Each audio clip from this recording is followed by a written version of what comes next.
Welcome back to my channel. Hey, welcome back to my channel. So as you can see, I'm sporting a very stylish and new age all back. Just thought like I would be like cute and like I'll be like fancy and stuff. I also have to remind you to subscribe to this channel and to like this video. It helps me out a lot, believe it or not. It lets me know that you like these kinds of videos and you like when I talk and you like when I do tags. I don't think I've done a tag on this channel besides my sister tag with my sister, so I haven't actually done one by myself.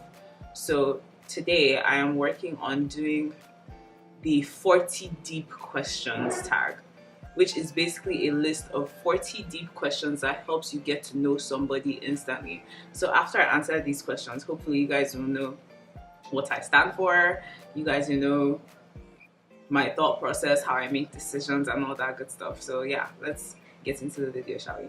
What is one thing you'd like to change about yourself? Damn, I don't know if I can just do one thing, but I think the most predominant thing that I would like to change about myself is the fact that I'm very proud. My pride, to be honest, there are times when my pride has been really beneficial to me and has actually helped me, but a lot of the time it stops me from doing the things that I should be doing, and it stops me from attempting to repair certain relationships or attempting to rectify mistakes that I have made in the past. It just kind of gives you that mentality of, and I said what I said and I stand by it, when sometimes, not every time, you actually stand by what you said. Yeah. You know what I'm saying? Are you religious or spiritual? I'm actually more spiritual than religious, but I'm trying to work on the religion aspect because they do work hand in hand at the same time. You can love God, and I say this to people all the time because people in my generation love to say that, oh yeah, I'm spiritual, but I just don't really like church. I'm not really feeling it. The fact of the matter is that going to church or going to mosque only helps. It can only help. The only problem is when the whole idea, the whole doctrine overwhelms you and you forget about the personal relationship that you're supposed to have. But from my perspective, or as a Christian, your primary goal is not to just save your own soul, but to save others. And being in a community helps you do that. Yeah, sorry. That actually, like, these questions are actually deep. Like, I'm just on number 3 and I'm already like, whew, did I say too much? Next question is, do you consider yourself an introvert or an extrovert? This is so funny because I would definitely say that I'm both. Oftentimes I would most likely prefer to be an introvert, but I definitely bring out the most exciting parts of myself when I'm with other people. But left to myself, I feel like my demeanor and the way that I act towards things that are really important to me is kind of introverted, but the way I act towards everything else is extroverted. So I guess I'm going to have to say I'm an extrovert because I hate people that are lukewarm and say they're in the middle of stuff. So I think I'm more of an extrovert than an introvert. Next is, what parent are you closer to and why? Well, as at now, aside from God, the only living parent that I have is my mom. My dad passed away 10 years ago, well, almost 10 years. Depends on when this video is. It might be actually exactly 10 years now. February 18th is 10 years. But I used to be really close to him. Like, I was a daddy's girl. In fact, I was the closest to him out of everybody in the house, I'm pretty sure, even maybe including his wife, to be honest. Now, obviously, I'm extremely close to my mom. I'm basically like her personal assistant, to be honest. Like, I love doing things for her. And we just have a good rapport, and she treats me like an adult now. So we have like really serious, really deep conversations. So I'm definitely, you know, I don't know if my dad was around, if I would be close to my mom. So like, I'm happy that I got the opportunity to be close to both of them. The next question is, what was the best phase in your life? Damn. I think the best phase in my life was like before I had boobs. And when I was like young and just like frolicking around, that was definitely the easiest time because I didn't used to think about how other people portrayed me.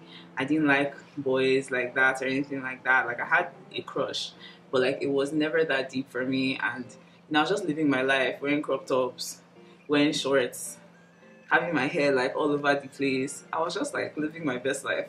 That is my definition of living my best life. I don't think I've lived my best life after that. Is what you're doing now what you've always wanted to do growing up? No. Weirdly enough, there was a phase where I wanted to be a doctor, and there was also a phase I wanted to be a lawyer. But then again, it is a yes, because what I always wanted to do was find a way to help other people. So it might not be the specific profession that I had in mind, but I am finding ways to see how I can help people, be it emotionally, mentally, or otherwise. So I guess you could say that hopefully I'm able to do more of what I want to do as time goes on. What makes you feel accomplished? I think what makes me feel accomplished is when people send me really long messages about how much I've helped them go through something, or people send me messages of how much they can relate, or even when people can see through me, like when people see something that I've done and say, oh my god, like you're so genuine, and it makes me feel really accomplished. That's a sign. I feel really accomplished when I do anything for my mom, to be honest. Like, it's that whole mentality of somebody has been doing so much for you all your life, and then you have an opportunity to do like one thing for them. What is a relationship deal breaker for you? I actually have several relationship deal breakers. You guys do not believe this, but like as the years have gone along, even my expectations from last year have changed to this year, and I think it comes with age as well. But a relationship deal breaker for me, or the relationship deal breakers for me, abuse of any kind is like the #1 deal breaker for me. 2, comfortability. Like, I don't ever want anybody to feel so comfortable around me that they do not try to improve, or that they do not try to be a better version of themselves. And I think the 3rd thing is like stagnancy. Like, but then that goes along with being too comfortable. I don't like the idea of people feeling like they've done all the work. Like, somebody does all the work to chase you, and then when they're in a relationship with you, they don't buy you flowers. They don't do anything that shows that they care. And this is obviously a 2-ended thing. But yeah, those are like my 3 things that I'll probably just be like, guy, are you more into looks or brains? I've always been into brains. In fact, aside from like Moses, I've had like a track record of not really dating guys that are fine. Yeah. Like, I'm that friend that my friends are always making comments about how I'm just the person that doesn't date fine guys. I'm always like, I'm so like interested in what you have to say. I'm definitely like the way that they say girls are attracted to what is being said and guys are attracted to looks. That's exactly like, I'm a stereotype for that, because I just love knowing how your mind works, and it's your mind I will fall in love with 9 out of 10 times before I now realize, oh, okay, yeah, I'm attracted to you, or anything like that. So yeah. Would you ever take back someone who cheated? Wow, that's a deep one. I would. I know, don't come for me. I would. I believe in mistakes, and I believe that if you show that you are truly apologetic for what it is that you have done, that you deserve a second chance. At the same time, I'm not God, so in as much as I'm a second chance giver, I probably will not be a 3rd chance giver or a 4th chance giver. I will be a second chance giver if I can understand or relate. And I'm usually a pretty understanding person. If I can understand the situation and I have some kind of assurance that history will not repeat itself, I'm more than willing to take you back. Yeah. How do you feel about sharing your password with your partner? I used to be all for it, but honestly, I feel like I don't know the point of sharing it. If you're supposed to be trusting somebody already, you should not need to show them evidence of your loyalty or your accountability. So for me, I don't think I would do that again, like share my password. Even if I was married, like, I think that some things should just stay private. Like, you're entitled to having some things that belong to you and you alone, if that makes any sense. When do you think a person is ready for marriage?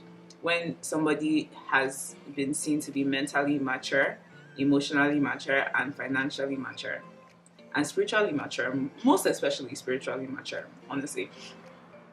Those are the 4 things. Like, if I can say to you, if you can ask me these questions and without thinking too deeply, I can say tick, tick, tick to all 4 of them, then I'm ready for marriage. Right now, I think I only have like 2. What kind of parent do you think that you would be? I definitely would be the strict parent, but like the sarcastic parent. I would be the parent that is stern, but then still close to my children and pretty doting. I can see myself being that parent that's like low-key smothering their child, but then at the same time stern. Like I would be the parent that you would tell when somebody broke your heart, or you would tell that this person is acting this way towards you, and I would be able to relate, but at the same time, I'll still be the parents that will low-key tell you a new one when you're doing things that you're not supposed to do. So yeah, I think that's how parents. I definitely feel like I need like an easygoing partner to balance that off, you understand? What would you do if your parents didn't like your partner? To be honest, with the way that my family is set up, I don't think I can marry somebody who my mother doesn't like, because I trust her judgment so much. There was a point in time that I actually accepted within myself that if I didn't find somebody that was perfect for me, I could actually entrust my mom. My mom would know exactly the type of person to get for me. So if she did not like somebody I was dating, I would not date them any longer. It has actually happened before, by the way.